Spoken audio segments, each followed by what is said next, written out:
Okay, in this video, we're going to be talking about current trends. Now, these trends are related to marketing, and some of them could be technology, and some of them could be around processes. But a lot of this is where things are right now and where they're headed probably in the next 12 to 18 months, some of these items as we go through this. And this is part of the program where I'm required to update these more frequently because they are trends, so to speak. So let's hop right into it. Artificial intelligence. Now, artificial intelligence is using a computer to try to mimic or think like a human would, trying to make a computerized brain. And there's a lot of technology out there that is starting to use AI, and you hear that acronym for it, that's what it means, artificial intelligence, to personalize experiences for people. So the idea is to think ahead of where people are. So you're going to start to see the emergence of this more in the mainstream. Now, this may not be something that's part of your business. One version of artificial intelligence that I utilized a couple years ago when it first came out was an appointment booking software or service. It was based over email. And the idea behind it was I would get a specific email for a artificial assistant, and I would say, okay, I would email Joe. Let's say Joe's the customer and Sally's the artificial intelligence. I get an email for that computerized software, and I would email Joe and I would CC Sally and I'd say, hey Joe, I'm going to get Sally to set up an appointment with you. And it would know, it would receive that email, and it would know that I'm talking to Joe. I said the word appointment, and it will automatically email out and say, hey Joe, I'm Sally. I'd like to book a time with you and Sean. What time works best with you? And if they wrote back and said, well, I'm not available this week, but next Thursday works, it would know enough to read that email and say, great, perfect. What time on Thursday would work best for you? So it goes back and forth using artificial intelligence, asks the right questions, and then books it into my calendar. Really, I had to do it once and then kind of forget it. It was really a cool technology. But this technology is evolving so much that we're seeing a lot of it start to come out in marketing. So, the sky's the limit. I couldn't tell you where it's going, but we need to be aware that that is out there, and that is becoming part of it. The next part is AR, augmented reality. So what augmented reality is we're taking the reality of what we perceive things to be, and we are changing it and adjusting it to most likely becoming an idealistic type of reality. So think about IKEA. IKEA, we all know what IKEA is. They sell Swedish furniture. So their app, they have an app that uses augmented reality. I don't have the app, but let's say you are searching for a new sofa. And you want to know, well, how would this look in my living room? Well, using augmented reality, you could bring up the sofa that you want. You could say, okay, push, I don't know what the button is, but you push it, it loads your camera. And you can point your camera on your phone to where your sofa would be in the room. And it would actually plot that sofa in there in the right angle so you can see the sofa you want to buy in that space, right? That is augmented reality.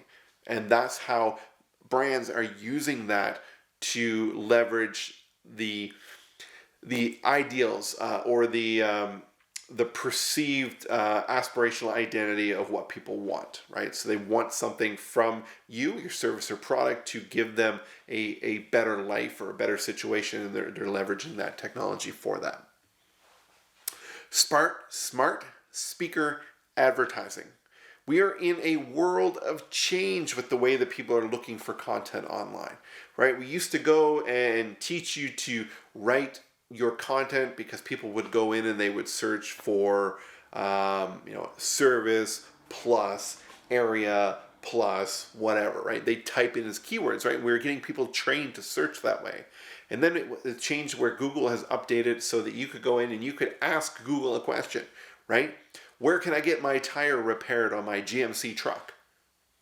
And then it would know, based on that search, what you're looking for. It knows your GPS location because your browser is location specific, and it would show you tire repair shops in your area, right?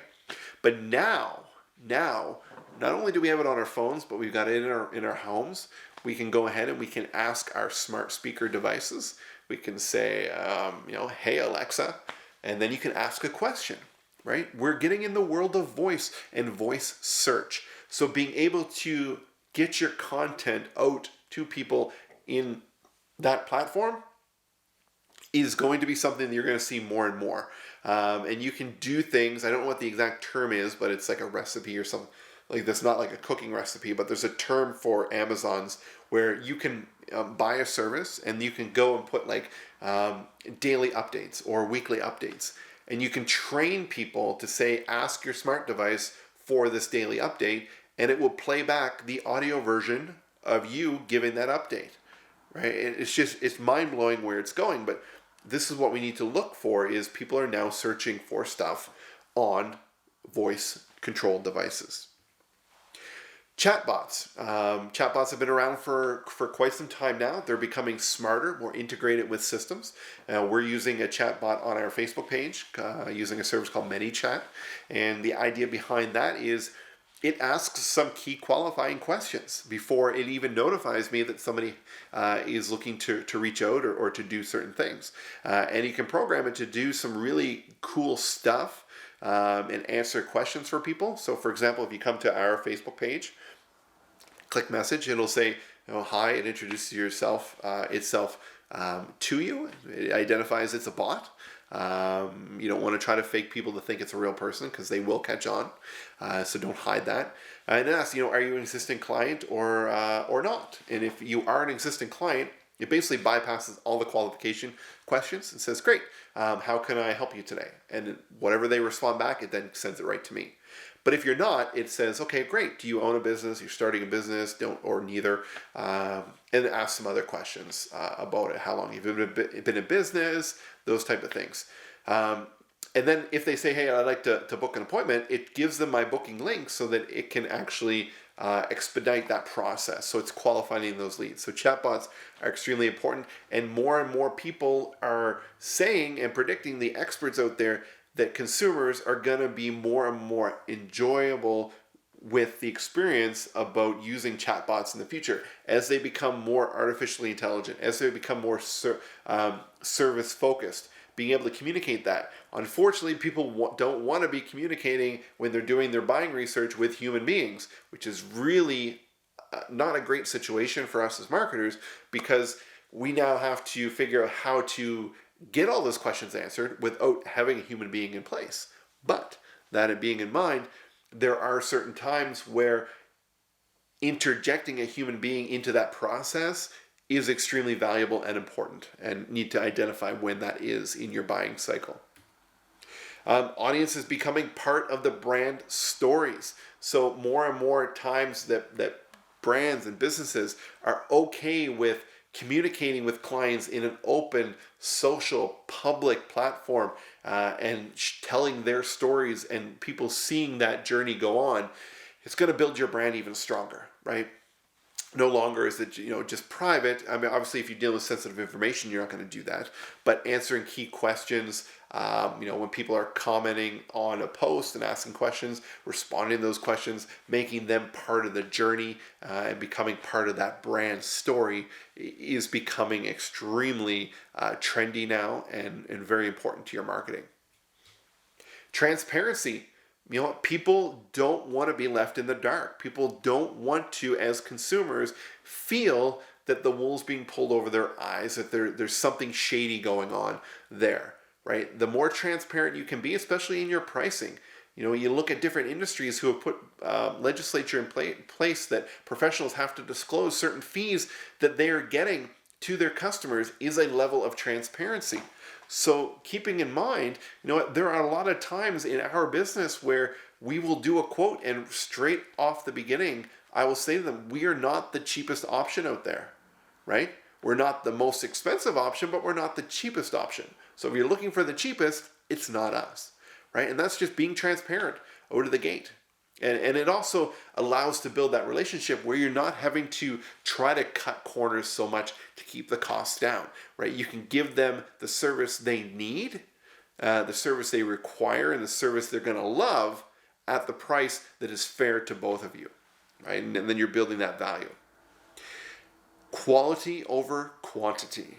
So this is going to be key, and I've seen this in the probably last year or so, last 12 months, where it used to be a shift of you need to keep pumping out content. You need to be posting on social media every day and things of that nature. That's long gone. And the reason that is long gone is for two factors. Number one being, social media is more of a pay-to-play platform now. If you want to reach new audience members, you need to pay to target them through their ad platform, right? Your organic reach that you're putting out by just posting is dwindling and it's going away.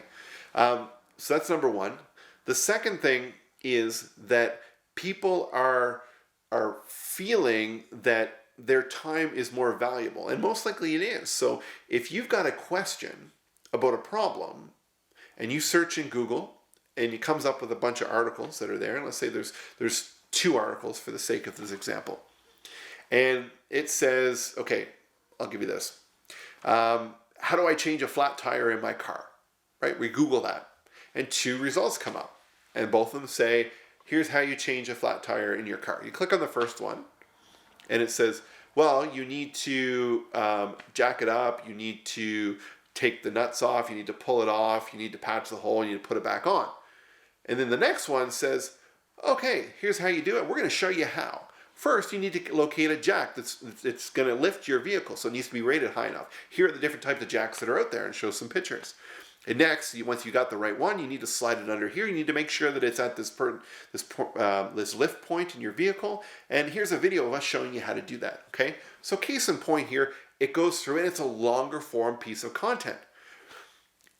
If that piece of content was created by a local garage or mechanic or automobile parts business, right, you're going to feel more connection to that, more value out of that. Right? The quality of that post, even though the other guy told you it, he didn't show you it, it wasn't longer, you're going to be more attracted to the quality of that content. Right? So, let's book a 10-minute free consult. Right? Right there, you can't do a valuable consult in 10 minutes. Whereas your competition may say, hey, let's do a 45-minute discovery call together where we can find out more information about the problems and prescribe the right solutions for you. Who are you going to go with? I mean, you're going to go with the one that's giving you more quality, right? More quality in there. Now, that example, you may look at quantity, think of the time, but it's going to come down to the quality, right? So if you did 2 of them side by side of, hey, let's do a 45-minute free consult, or a 45-minute discovery call where we can find out and learn more about the problems you're experiencing, there you go. You've got a clear winner in the marketing that's out there. Brand ambassadors. Brand ambassadors are becoming more and more prevalent. And what I mean by this is your customers, the people who love what you do, right? When you ask them to be a brand ambassador, it means that you're asking them to share out content, to talk about your business, in a very positive light, in the way that they love it, not the way that you're telling them to say it, right? They're becoming an ambassador of your brand, and you will ultimately reward them for that. It doesn't necessarily need to be financial, right?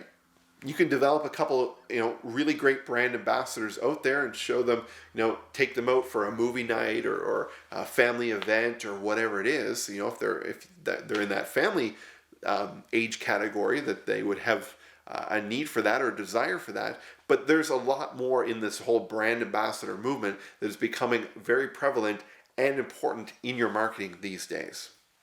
So those were the topics of what I felt and what I'm seeing as marketing trends going out here and in the next 12 to 18 months.